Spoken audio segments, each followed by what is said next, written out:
Kidney के जो भी सिम्टम्स होते हैं ना उसको मेनली हम इन पार्ट्स में डिवाइड कर देते हैं, या तो वो नेफ्राइटिक सिंड्रोम होगा या फिर नेफ्रोटिक सिंड्रोम होगा, या तो वो एक्यूट है या क्रोनिक रीनल फेलियर है, या एसिम्प्टोमेटिक प्रोटीनयूरिया हो सकता है, या फिर हिमेट्यूरिया। अब प्रोटीनयूरिया और हिमेट्यूरिया जो होते हैं वो नेफ्राइटिक और नेफ्रोटिक के अंडर ही हम इन्वॉल्व कर सकते हैं। तो इसमें जो मेन है हमारा वो नेफ्राइटिक सिंड्रोम और नेफ्रोटिक सिंड्रोम है, ठीक है।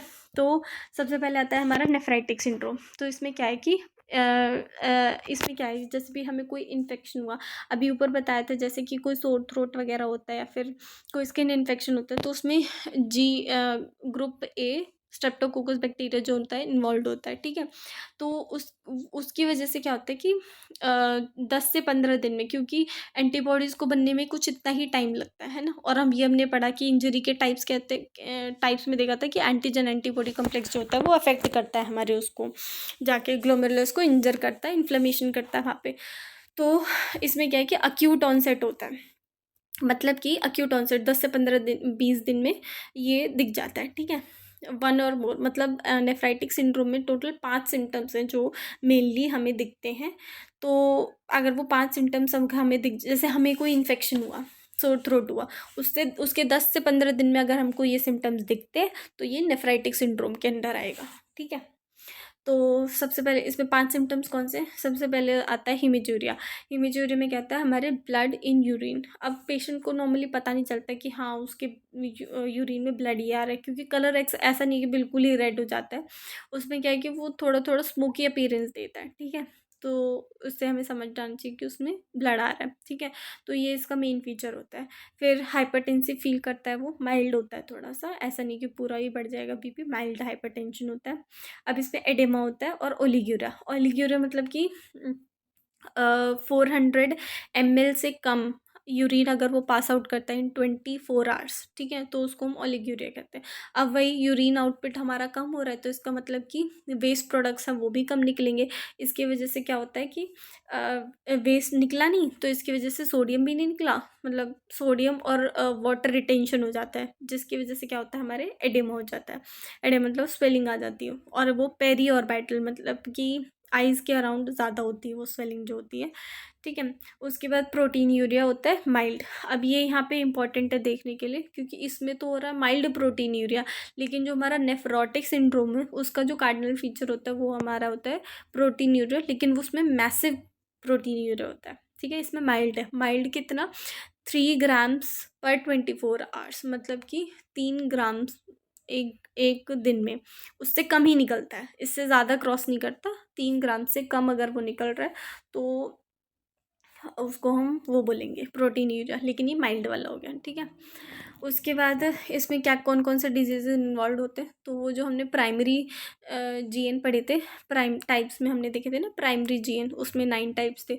तो उसमें जो 5 डिजीज़ हैं उसमें नेफ्राइटिक सिंड्रोम पाया जाता है, मतलब कि जितनी भी किडनी डिजीजेज है उसमें या तो नेफ्रोटिक सिंड्रोम होगा या नेफ्राइटिक होगा। तो प्राइमरी में 9 थी हमारी, तो 9 में से जो 5 है ना उसमें हमें नेफ्राइटिक सिंड्रोम मिलेगा। कौन कौन सी 5 है वो, तो पहली वाली भी थी एक्यूट प्रोलिफरेटिव ग्लोमेरुलोनेफ्राइटिस, आरपीजीएन भी हो गया, रैपिड प्रोलिफरेटिव वाली। फिर मेम्ब्रेनो प्रोलिफरेटिव जीएन जो 4th वाली थी। फिर फोकल में कौन सी, पहली वाली फोकल सेगमेंटल ग्लोमेरुलोनेफ्राइटिस और आईजीए नेफ्रोपैथी, ठीक है। इन 5 में जो है हमें नेफ्राइटिक सिंड्रोम मिलता है। उसके बाद आता है हमारा नेफ्रोटिक सिंड्रोम। तो नेफ्रोटिक सिंड्रोम में क्या है कि इसका ऊपर वाले में हमने देखा था हिमेजोरिया, लेकिन इसमें हिमेजोरिया नहीं होता। ऊपर वाले में हमने देखा था प्रोटीन यूरिया और वो माइल्ड था, लेकिन इसमें सबसे जो मेन इंपॉर्टेंट फीचर है वो है प्रोटीन यूरिया, लेकिन इसमें होता है massive protein urea greater than 3 grams/24 hours, इसमें प्रोटीन निकलता है, ठीक है। अब इसमें मेनली कौन सा प्रोटीन निकलता है, वो होता है हमारा एल्ब्यूमिन, ठीक है। इसी की वजह से क्या हो जाता है हाइपो एल्ब्यूमिनेमिया, मतलब कि ब्लड में जो होता है हमारे एल्ब्यूमिन का लेवल कम हो जाता है। कितना कम, मतलब जब हम ब्लड टेस्ट कराते हैं तो उसमें सीरम एल्ब्यूमिन का लेवल कितना आता है, लेस देन 2.5 grams/dL, ठीक है। उसके बाद वही, अब एल्ब्यूमिन निकल गया। एल्ब्यूमिन का काम क्या होता है, हमारे ऑस्मोटिक या फिर ऑनकोटिक प्रेशर को मेंटेन करता है ये, है ना।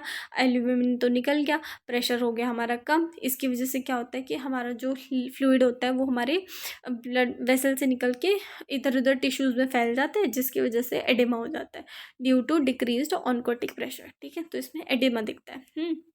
अब क्योंकि इसमें प्रोटीन्स निकल रहे हैं, ठीक है, नेफ्रोटिक सिंड्रोम में प्रोटीन्स निकल रहे हैं। प्रोटीन्स बनाने का काम करता है हमारा वहाँ पे जो कि होता है, कहाँ पे, लिवर में। अब लिवर के ऊपर फिर प्रेशर आ जाता है कि सारा प्रोटीन मैं बना रहा हूँ पर पता नहीं कहाँ जा रहा है, वो बहुत ज़्यादा प्रेशर में आ जाता है, प्रेशर के अंडर वो काम करने लग जाता है।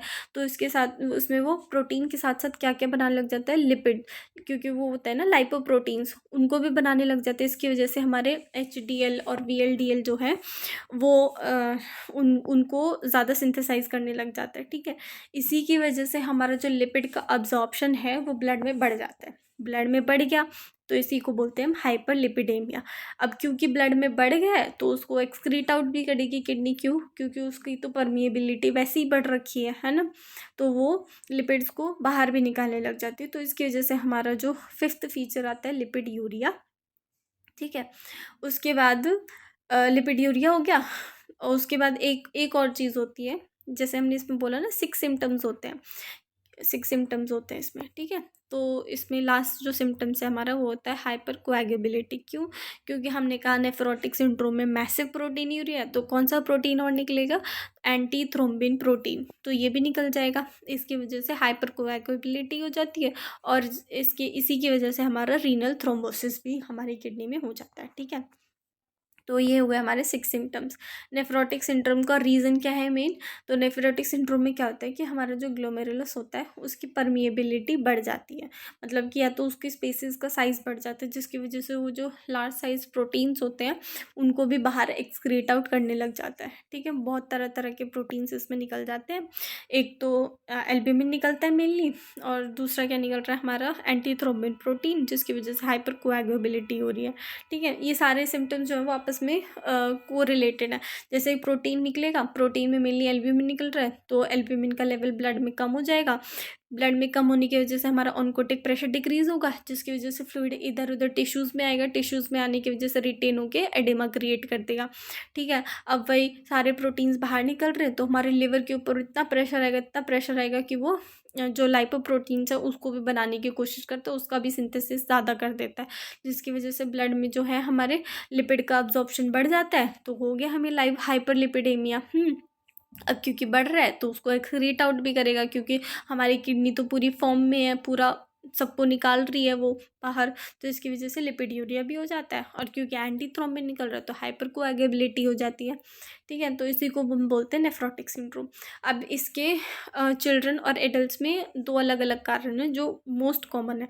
तो चिल्ड्रन में मोस्ट कॉमन कारण क्या होता है हमारा, मिनिमल चेंज डिजीज़। ठीक है, ये मोस्ट कॉमन कॉज है नेफ्रोटिक सिंड्रोम का इन चिल्ड्रन। और एडल्ट्स में कौन सा है, मेम्ब्रेनस ग्लोमेरुलोनेफ्राइटिस, ये एडल्ट्स में होता है। ठीक है, तो ये हो गया हमारा पूरा इंट्रोडक्शन ऑफ ग्लोमेरुलोनेफ्राइटिस, जिसमें हमने शुरू से अगर हम सबसे पहले हमने ये देखा था कि ग्लोमेरुलस का स्ट्रक्चर क्या है, फिल्ट्रेशन बैरियर का स्ट्रक्चर क्या है, कौन कौन उसको कंप्राइज करता है।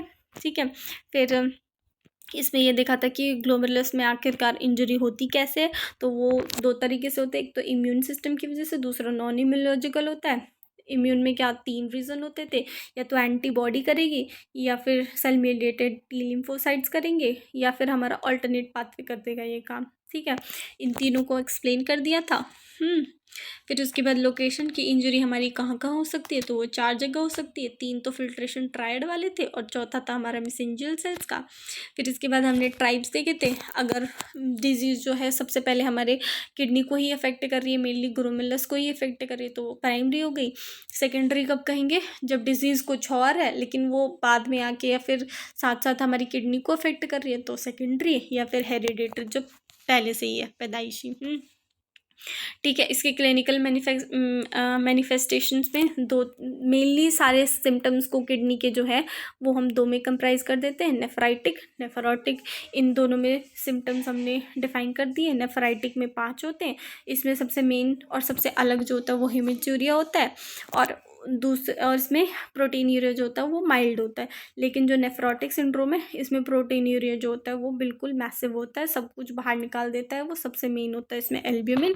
एल्ब्यूमिन की वजह से अडेमा हो गया और सारे प्रोटीन्स निकल गए, इसकी वजह से लिवर पे प्रेशर आ गया तो वो कर देता है हाइपरलिपिडेमिया। और लिपिड फिर ब्लड में आ गया इतना सारा तो उसको बाहर भी निकालेंगे तो हो जाएगा लिपिड्यूरिया। और क्योंकि एंटी थ्रोम्बिन भी निकल गया तो हाइपर कोएगुलेबिलिटी भी हो जाती है। तो इसी को बोलते हैं हम नेफ्रोटिक सिंड्रोम।